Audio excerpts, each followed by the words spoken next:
Il y a de cela plusieurs mois, j'ai fait une vidéo sur les différents types d'étirements. Le lien est en description. Mais bien évidemment, il s'agit d'un sujet très vaste et aujourd'hui, je vous propose de nous y pencher à nouveau en parlant cette fois des différentes manières de s'étirer. Allons-y. Commençons par redéfinir notre sujet. Notre corps est composé de plusieurs structures, dont certaines qui peuvent s'étirer. Et pour notre thème du jour, nous allons particulièrement nous intéresser aux muscles qui possèdent un certain degré d'élasticité. C'est-à-dire que dans une certaine mesure, les muscles peuvent s'étirer puis reprendre leur forme initiale. Ensuite, théoriquement, on pourrait considérer comme étirement n'importe quel mouvement qui va étirer un muscle. Seulement, n'importe quel mouvement va, d'une manière ou d'une autre, étirer un muscle, plus ou moins, quelque part dans le corps. Donc, pour cette vidéo et en général, on ne considérera comme étirement que les mouvements visant à volontairement étirer un certain muscle ou plusieurs dans un but précis, s'échauffer, s'assouplir, etc. Dans ma précédente vidéo sur les différents types d'étirements, j'avais parlé un peu plus en détail des assouplissements, qui sont en général des étirements longs visant à développer les capacités de souplesse des structures. Et j'avais également évoqué la capacité des muscles à générer de la force depuis une position étirée, sans pour autant être lésés. Et bien évidemment, il existe de nombreuses manières d'atteindre une position d'étirement. Alors pour pouvoir varier un peu vos séances, penchons-nous-y. Il faut comprendre que pour qu'un muscle s'étire, il faut qu'une force y soit appliquée. Si vous êtes debout, jambes tendues, et que vous vous penchez vers l'avant, c'est la gravité qui va venir tirer le haut de votre corps vers le sol et qui va venir étirer vos ischio-jambiers. Si vous vous tenez toujours debout, que vous attrapez votre pied dans votre main et que vous tirez votre talon vers votre fesse, c'est l'action de votre main et de votre bras qui va étirer votre quadriceps. Donc, pour pouvoir étirer un muscle convenablement, il va falloir premièrement connaître la structure que l'on veut étirer pour savoir quel mouvement ou quelle position peut la placer dans une position d'étirement. Et ensuite, il va falloir trouver une forme de force quelconque à appliquer. Et pour ça, nous allons pouvoir nous inspirer de la musculation. En effet, pour renforcer un muscle, on cherche à le contracter contre une résistance. Donc, on peut théoriquement utiliser cette résistance et la modifier pour qu'elles nous servent à étirer une structure.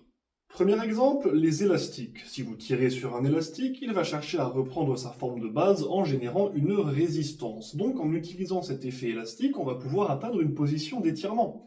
Pour reprendre notre exemple des ischio-jambiers, vous êtes assis par terre, jambes tendues, un élastique passé autour de vos pieds et vous l'attrapez dans vos mains. En tirant dessus, l'élastique va vouloir reprendre sa forme de base et va donc tracter le haut de votre corps vers l'avant, ce qui va venir étirer vos ischio-jambiers. La résistance de l'élastique et la manière dont vous allez le prendre va déterminer la force avec laquelle vous allez être tracté vers l'avant. Plus l'élastique sera résistant et plus vous le prendrez proche de vos pieds, plus il tirera fort. Ça peut vous permettre de moduler la force que vous voulez appliquer. Autre exemple, pour moduler et surtout pour augmenter la force que vous allez appliquer sur les structures que vous voulez étirer, les charges extérieures, comme les poids par exemple. Reprenons encore une fois l'exemple des ischio-jambiers. Vous vous tenez debout, jambes tendues, et vous vous penchez vers l'avant. Si dans cette position, vous ne sentez pas beaucoup l'étirement de vos ischio-jambiers, le simple fait de tenir un poids plus ou moins lourd peut grandement aider.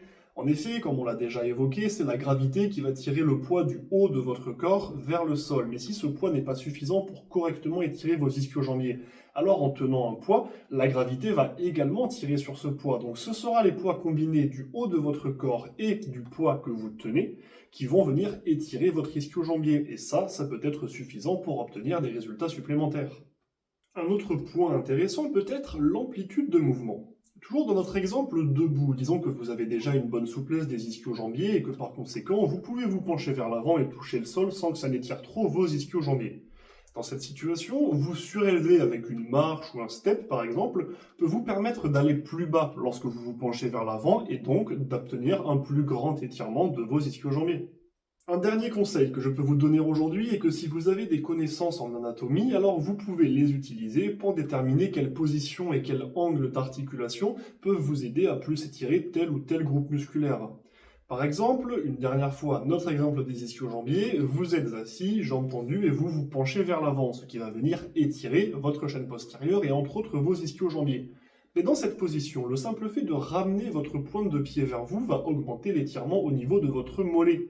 Et cet exemple peut se décliner avec globalement toutes les positions et tous les étirements. Ces connaissances peuvent vous permettre de savoir quel mouvement ou quelle position adopter pour étirer plus tel groupe musculaire ou plus tel autre. Voilà ce que je souhaitais partager avec vous aujourd'hui. Bien évidemment, je ne peux pas couvrir en intégralité un sujet aussi vaste en une seule vidéo, mais j'espère malgré tout qu'elle vous a été utile. Si vous avez des questions, suggestions ou n'importe quoi d'autre, n'hésitez pas à passer par les commentaires ou contactez-moi directement via mes réseaux sociaux, les liens sont en description de la vidéo. Sur ce, bon entraînement et n'oubliez pas, rendez-vous fiers.